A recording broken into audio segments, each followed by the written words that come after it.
নমস্কাৰ। অসমৰ বিষয়ে কিছুমান তথ্য জানো আহক। মহামায়া থান ধুবুৰী জিলাৰ বগৰীবাৰীত আছে। কামাখ্যা মন্দিৰ কামৰূপ মহানগৰৰ নীলাচল পাহাৰত আছে। মহাভৈৰৱ মন্দিৰ শোণিতপুৰ জিলাৰ তেজপুৰত আছে। উগ্ৰতাৰা মন্দিৰ কামৰূপ মহানগৰৰ লতাশিলত আছে।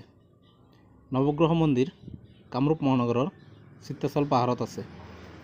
নেগেৰিটিং শিৱ মন্দিৰ গোলাঘাট জিলাৰ দেৰগাঁৱত আছে।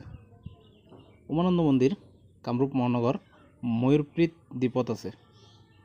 হয়গ্ৰীৱ মাধৱ মন্দিৰ কামৰূপ জিলাৰ হাজোত আছে। দৌলগোবিন্দ মন্দিৰ কামৰূপ মহানগৰৰ উত্তৰ গুৱাহাটীত আছে। শিৱদৌল শিৱসাগৰ জিলাৰ শিৱসাগৰ চহৰত আছে। বৰপেটা সত্ৰ বৰপেটা জিলাত আছে। বটদ্ৰৱ থান নগাঁও জিলাত আছে। বশিষ্ঠ আশ্ৰম কামৰূপ মহানগৰৰ গুৱাহাটীত আছে। শ্ৰীসূৰ্য পাহাৰ গোৱালপাৰা জিলাত আছে। শুক্লেশ্বৰ মন্দিৰ কামৰূপ মহানগৰৰ গুৱাহাটীত আছে। বাসুদেৱ থান লখিমপুৰৰ ঢকুৱাখানাত আছে। কেতেকেশ্বৰ মন্দিৰ শোণিতপুৰৰ তেজপুৰত আছে। হাতীমৰা মন্দিৰ নগাঁৱৰ শিলঘাটত আছে। টিলিঙা মন্দিৰ তিনিচুকীয়াৰ বৰগঙত আছে। মহামৃত্যুঞ্জয় মন্দিৰ নগাঁও জিলাৰ পুৰণিগুদামত আছে। দেওপৰ্বত মন্দিৰ কাৰ্বি আংলং জিলাত আছে। অশ্বক্ৰান্ত মন্দিৰ কামৰূপ মহানগৰ জিলাত আছে। মদন কামদেৱ মন্দিৰ কামৰূপ জিলাত আছে। ভৈৰৱী মন্দিৰ শোণিতপুৰ জিলাত আছে। মহাভৈৰৱ মন্দিৰ তেজপুৰ জিলাত আছে, তেজপুৰত আছে। অসমত থকা কিছুমান প্ৰধান বিলসমূহ জানো আহক। তিনিচুকীয়া জিলাত মাগুৰী মটাপুং বিল আছে। কামৰূপ জিলাত দীপৰ বিল আৰু চান্দৱী বিল আছে। শোণিতপুৰ জিলাত দীঘলী বিল আৰু খাৰৈ বিল আছে।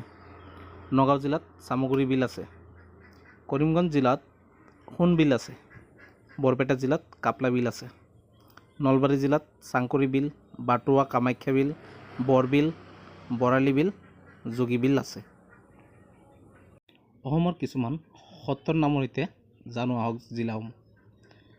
মাজুলী জিলাত কমলাবাৰী সত্ৰ আছে, আউনীআটী সত্ৰ আছে, গড়মূৰ সত্ৰ আছে আৰু দক্ষিণপাট সত্ৰ আছে। বৰপেটা জিলাত বৰপেটা সত্ৰ আছে। নগাঁও জিলাত বৰদোৱা বা বটদ্ৰৱ সত্ৰ আছে। যোৰহাট জিলাত দেখিয়াল সত্ৰ আছে। মৰিগাঁও জিলাৰ মায়ং অঞ্চলত পাতেকীবাৰী সত্ৰ আছে, কুজি সত্ৰ আছে। শোণিতপুৰ জিলাত নিকামূল সত্ৰ আছে। তেজপুৰত কেতেকীবাৰী সত্ৰ আছে। দৰং জিলাত সত্ৰৰ ভিতৰত খাটাৰা সত্ৰ আছে। নলবাৰী জিলাত বাৰকুৰীয়া সত্ৰ আছে। ডিব্ৰুগড় জিলাত মদাৰঘাট মায়ামৰা সত্ৰ আছে আৰু দিনজয় সত্ৰ আছে। শিৱসাগৰত খাটপাৰ সত্ৰ আৰু জাকাই সত্ৰসমূহ আছে। অসমৰ বিমানবন্দৰসমূহ জানো আহক। গুৱাহাটীৰ লোকপ্ৰিয় গোপীনাথ আন্তৰ্জাতিক বিমানবন্দৰ কামৰূপ মহানগৰ জিলাৰ বৰঝাৰত অৱস্থিত। ডিব্ৰুগড় বিমানবন্দৰটো ডিব্ৰুগড় জিলাৰ মোহনবাৰীত আছে। যোৰহাট ৰৰিয়া বিমানবন্দৰটো যোৰহাট জিলাৰ ৰৰিয়াত আছে। শিলচৰ কুম্ভীৰগাম বিমানবন্দৰ কাছাৰ জিলাৰ কুম্ভীৰগামত আছে। লখিমপুৰ লীলাবাৰী বিমানবন্দৰটো লীলাবাৰীত আছে। কাৰ্বি আংলং জিলাৰ বোকাজানত চিমেণ্ট কাৰখানা আছে। নগাঁও জিলাৰ শিলঘাটত মৰাপাট কল আছে। ডিব্ৰুগড় জিলাৰ ডিগবৈত এছিয়াৰ প্ৰথম তেল শোধনাগাৰ আছে। কামৰূপ জিলাৰ শুৱালকুছিক পূৰ্বাঞ্চলৰ মানচেষ্টাৰ বুলি কোৱা হয়, য'ত পাট আৰু মুগাৰ উদ্যোগ গঢ়ি উঠিছে। গুৱাহাটী নুনমাটিত তেল শোধনাগাৰ আছে। মাজুলী জিলাখন হৈছে বিশ্বৰ সৰ্ববৃহৎ নদীদ্বীপ। শোণিতপুৰ জিলাৰ তেজপুৰত কলীয়াভোমোৰা দলং আছে। বাক্সা জিলাত মানাহ ৰাষ্ট্ৰীয় উদ্যান অৱস্থিত। নগাঁও জিলাৰ ৰহাত মীন মহাবিদ্যালয় আছে। গোলাঘাট জিলাৰ নুমলীগড়ত তেল শোধনাগাৰ আছে। যোৰহাট জিলাৰ তিতাবৰত ৰাজীৱ গান্ধী প্ৰাকৃতিক গেছ বিশ্ববিদ্যালয় অৱস্থিত। কোকৰাঝাৰ জিলাত চেণ্ট্ৰেল ইনষ্টিটিউট অফ টেকন'লজি আছে। কামৰূপ জিলাৰ আমিনগাঁৱত ভাৰতীয় প্ৰযুক্তিবিদ্যা প্ৰতিষ্ঠান বা IIT গুৱাহাটী অৱস্থিত। বঙাইগাঁও জিলাত বঙাইগাঁও তেল শোধনাগাৰ আছে। কাছাৰ জিলাত ৰাষ্ট্ৰীয় প্ৰযুক্তিবিদ্যা প্ৰতিষ্ঠান। ধেমাজি জিলাত বগীবিল দলঙৰ একাংশ পৰে। আলি আই লৃগাং হ'ল মিচিং জনগোষ্ঠীৰ এটি অতি গুৰুত্বপূৰ্ণ কৃষিভিত্তিক বসন্তকালীন উৎসৱ। এই উৎসৱ সাধাৰণতে ফাগুন মাহৰ প্ৰথমটো বুধবাৰে পালন কৰা হয়, যিটো নতুন খেতিৰ আৰম্ভণিৰ সময়। আলি আই লৃগাঙৰ অৰ্থ হ'ল আলি মানে গুটি বা বীজ, আই মানে হ'ল ফল মূল আৰু লৃগাং মানে সিঁচা। অৰ্থাৎ এই উৎসৱৰ জৰিয়তে পথাৰত খেতিৰ কাম আৰম্ভ কৰাৰ বাবে ধৰিত্ৰী আইক প্ৰাৰ্থনা জনোৱা হয়, যাতে খেতি ভাল হয়। মেডাম মে' ফাই হ'ল টাই আহোম জনগোষ্ঠীৰ এটি অতি পবিত্ৰ আৰু গুৰুত্বপূৰ্ণ উৎসৱ।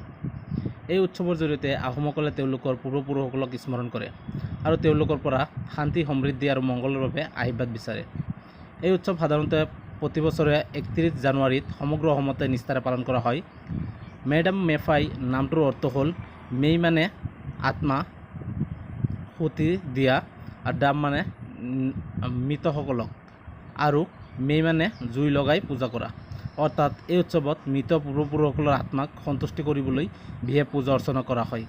এই উৎসৱত ৰাজহুৱাভাৱে প্ৰাৰ্থনা কৰা হয় আৰু বিভিন্ন পৰম্পৰাগত খাদ্যবস্তুৰে উপাসনা কৰা হয়। ৰংকাৰ উৎসৱ হৈছে কাৰ্বি জনগোষ্ঠীৰ এটি অতি গুৰুত্বপূৰ্ণ বসন্তকালীন উৎসৱ। এই উৎসৱ সাধাৰণতে প্ৰতি বছৰে কাৰ্বি নতুন বছৰৰ আৰম্ভণিতে অৰ্থাৎ এপ্ৰিল মাহত উদযাপন কৰা হয়। ইয়াক পালন কৰাৰ মূল কাৰণ হৈছে গোটেই বছৰটোৰ বাবে খেতি বাতিৰ মংগল কামনা কৰা আৰু গাঁওখনক অসুখ বিসুখ বা প্ৰাকৃতিক দুৰ্যোগৰ পৰা ৰক্ষা কৰা।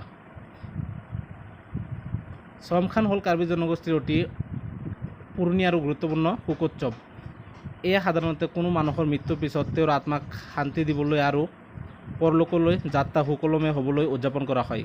এই উৎসৱৰ কোনো নিৰ্দিষ্ট সময় নাই, বছৰৰ যিকোনো সময়তে পৰিয়ালৰ সুবিধা অনুযায়ী আয়োজন কৰা হয়।